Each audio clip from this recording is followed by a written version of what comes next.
This episode of Engineering the Future is brought to you by Epic Training, supporting engineers since 1992. Epic Training knows the transition to working from home has been difficult for both businesses and employees. That is why we've converted all our courses to online to keep engineers and technologists on track. For more information on how we can help your company thrive, visit epictraining.ca. This podcast is brought to you by OSPE, the Ontario Society of Professional Engineers, the advocacy body for professional engineers and the engineering community in Ontario.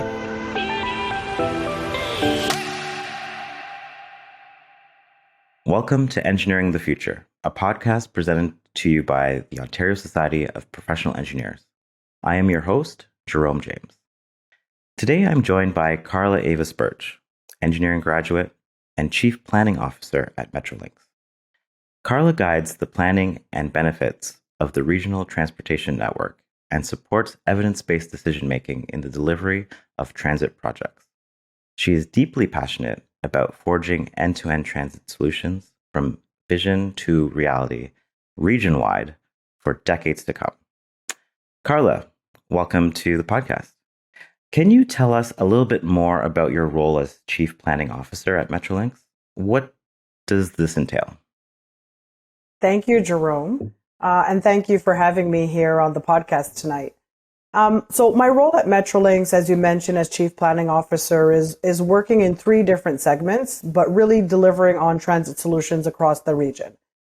Planning, really looking at service planning, stations planning. How do we look at the commuter patterns that's happening across the region, and how do we feed that information on what riders need, what communities need in terms of transit. As it relates to design specifically, we relate that into what are the customer experience needs, how are we building for accessibility, sustainability, station access, first mile, last mile, which actually means how do we get people from their homes to the stations, not always in their cars. How do we build those strategies? And lastly, we have the sponsorship office. The sponsorship office is new to North America, but in general, it's not a typical sponsor in terms of what a financial or kind of a mentor kind of a way. This sponsor is really a person who is a fixer, who really understands the issues of the projects, who is following the project through the entire life cycle from the beginning to the end in delivery, and really helping all of those delivery teams, whether it be construction delivery or planning delivery, business cases, environmental assessments, property, stakeholder management, helping all those moving parts as an ecosystem in being able to make sure that all the decisions that we make throughout the life cycle of the project benefit the overall outcome as intended. So that's in a nutshell my role at Metrolinx right now. Wow, excellent. Could you elaborate on maybe a project that you're currently working on? How has it been impacted by the current pandemic? Well, I would say that I'm part of a team of people that are working on multiple projects, right? And so ultimately we have a network and a portfolio of work that's happening in order to deliver more transit solutions across the region, whether where I am in Ajax, kind of Bowmanville and Oshawa and Whitby and all those kinds of services, going all the way out to, our Niagara services, going north into places like Lincolnville and beyond, right? So we are right now embarking on a multi-generational, multi-billion-dollar transformational addition of transit infrastructure and transit services over the next few years. And so there are projects that may be familiar to people, like we say the GO expansion. So that's bringing 15-minute bi-directional electrified service across the region on multiple corridors that we actually have right now. You may hear things like a Bloomington new station service that has just been added to the Richmond Hill corridor line, where we've extended out that service, right? You may hear about works that we're working on transit-oriented communities. So all these things are really planning for the future, planning for and understanding where people need to live, work, play, and how transit plays a very crucial role in building that, serving that need, and really at the end of the day, building a vital part of the economy that we're building right now. Right. COVID has affected us all, right? COVID has affected us all. And Absolutely. we are still learning, and we're still trying to figure out what the future will look like post-COVID. We've all been hit in a way with the pandemic that that needs us to adjust, and we need to figure out for ourselves what that means. And we are doing that every day. So even though we've been live and operating and really delivering for the needs of transit users across the region throughout the whole time, we're also monitoring how people are coming back to the system. And they may not be coming back in the same way that they were before we left. And we continue to monitor that and try to adapt and respond and listen to what are the needs are in that changing dynamic. Very interesting. I want to ask you about something that you mentioned earlier around that last mile transportation, either from the main transit hub to your destination or from it to your home. How has that kind of been developing, and what is the evolution of last mile, especially going forward into this new, more sustainable green future that we all kind of envision for ourselves in our future transit? I mean, that's a great question because it's a testament of how we are evolving and responding, right? I would say that, we're building this network effect. And in the network effect, it means not only the trains and buses and different services that we're directly providing, but more importantly, ultimately, it's about the connections we're also making. So to your point around that last mile and how we using innovation, how we're using technology, how we're using partnerships with our municipalities or municipal service providers to really make that happen. Right now at our Whitby GO station and our Rouge Hill GO station, there is a pilot happening right now around autonomous vehicles. And that is a private partnership that really is being led by those municipalities, but really working with the private sector and bringing these different ways of moving people around the region and really trying out what are the opportunities for us to offer as much choice as possible. And those connections and those relationships and partnerships are really big in trying to help build out these last mile solutions. That's very interesting and very innovative. Autonomous vehicles. Who gets to be on the cutting edge? What stations are going to be piloting this project? Well, that seems like a whole new conversation, another podcast altogether, where we could bring on the team. We could talk about, insurance and liabilities Right. and all that good stuff. But right now, like I said, we are really proud to be partnering with the town of Whitby and the city of Toronto at those two locations where they are working with private partners on that pilot program. I can't wait to hear more about those projects as they unfold. So I just want to dive into understanding a little bit more about you as an individual. Okay, sure. You're a graduate of civil engineering at Ryerson University.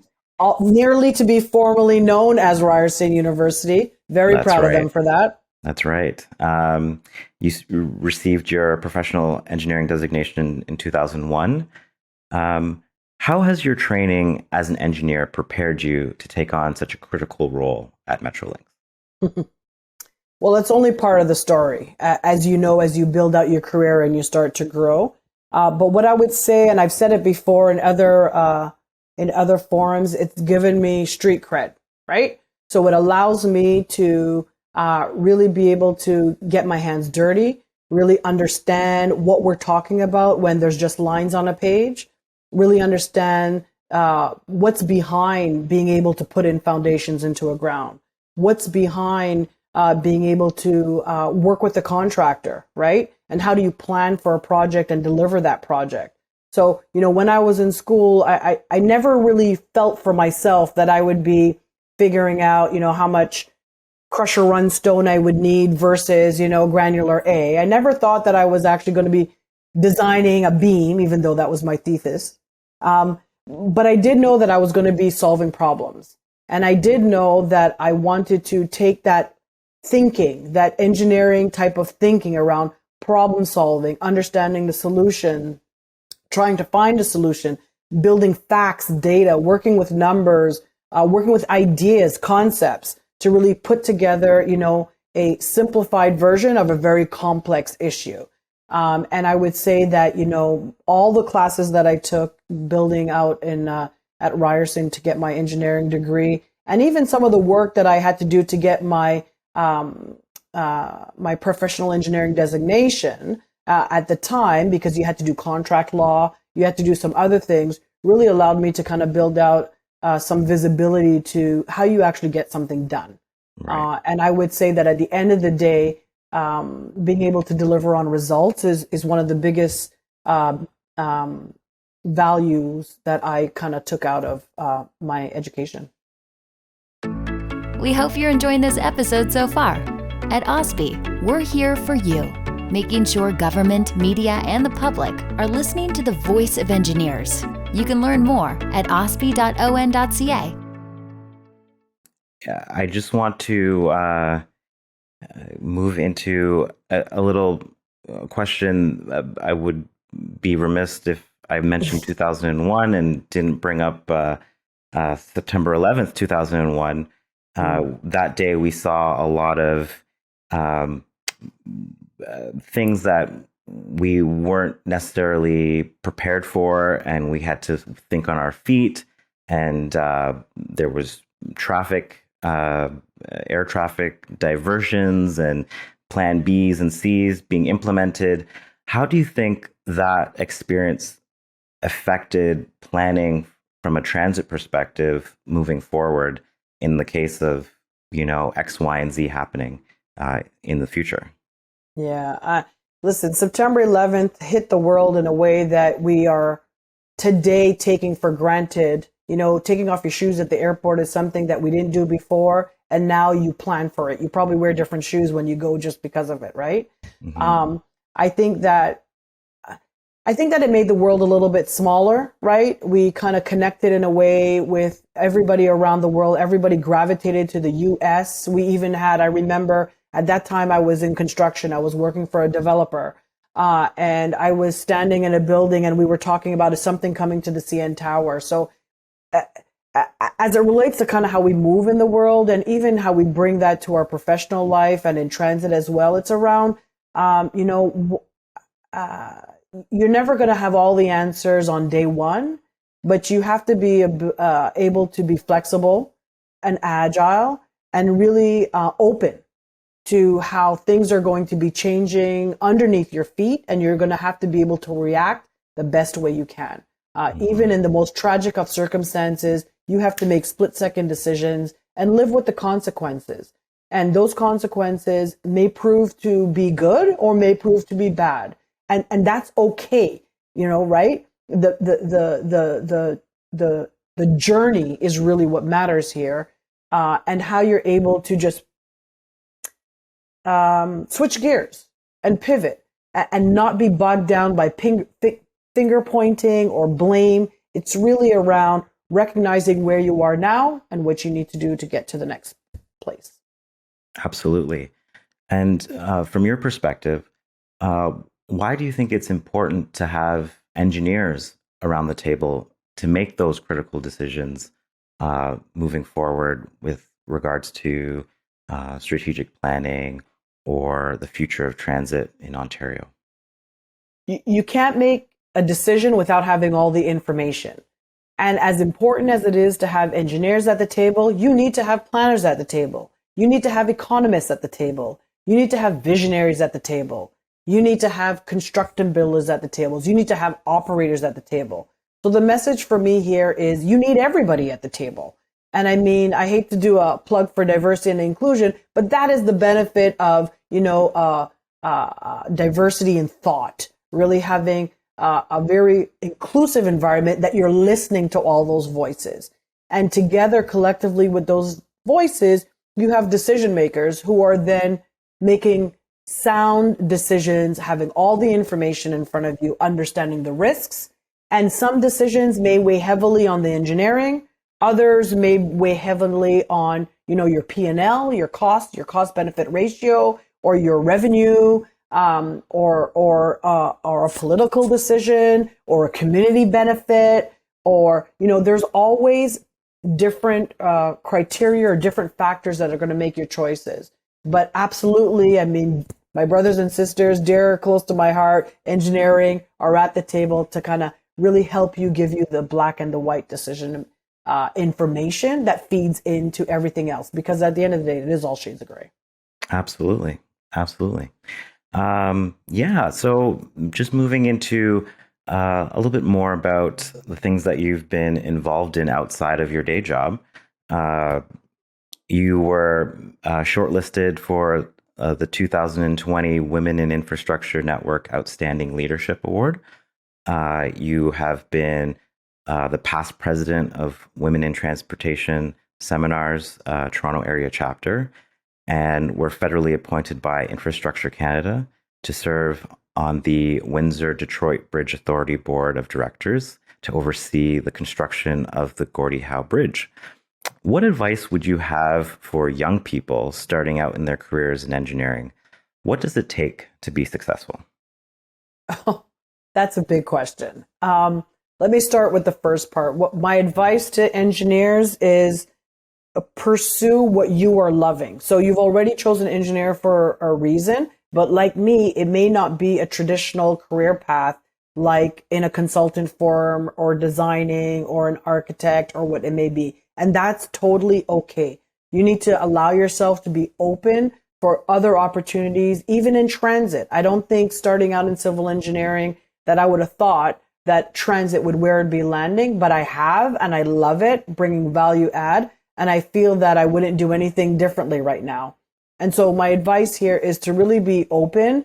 Don't listen to the he said, she said, they say, you should. You need to do what you need to do, right? And you need to kind of build those networks, talk to people, invest in networking. I didn't earlier on. I was just too focused on, I got a 5-year plan, I got to do X, Y, Z. And I didn't really take a lot of time for some networking, but I would offer that, there is a lot of value in that, and that will give you a lot of more visibility in what we do. Can you repeat to me the second half of your question? Oh, I was just saying, or did I hit it? What does it take to be successful? So you were saying that you didn't necessarily focus on networking, but you were able to focus on your own goals per se. And I did early on, and I don't know if that's the only path. So what does it take to be successful? I don't have all the answers. I mean, it would be arrogant of me and even, to suggest otherwise. But I do believe that it takes some certain qualities, right? And so I think you need to have resilience. I feel that for me, that was the one thing that kept me going, even when I didn't think I could, even when I didn't have people around me who were supporting me in the way that I didn't even know I needed. And then when somebody did and they tapped me on the shoulder, I knew that that was what was missing. So that confidence is another area, another skill, another competency that you want to kind of build on for yourself. And you want to build a bit of a tribe, because you need people that are going to stand up for you. And then in turn, you end up standing up for others. And I try to do that now. So I don't know what makes you successful. I know what makes me happy.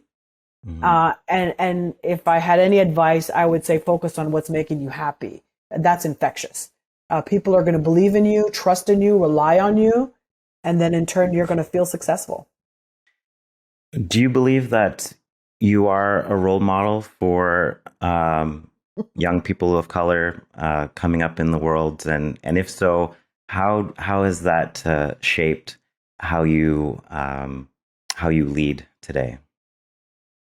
I'm still in awe that people watch what I'm doing, see what I'm doing, are interested in what I'm doing.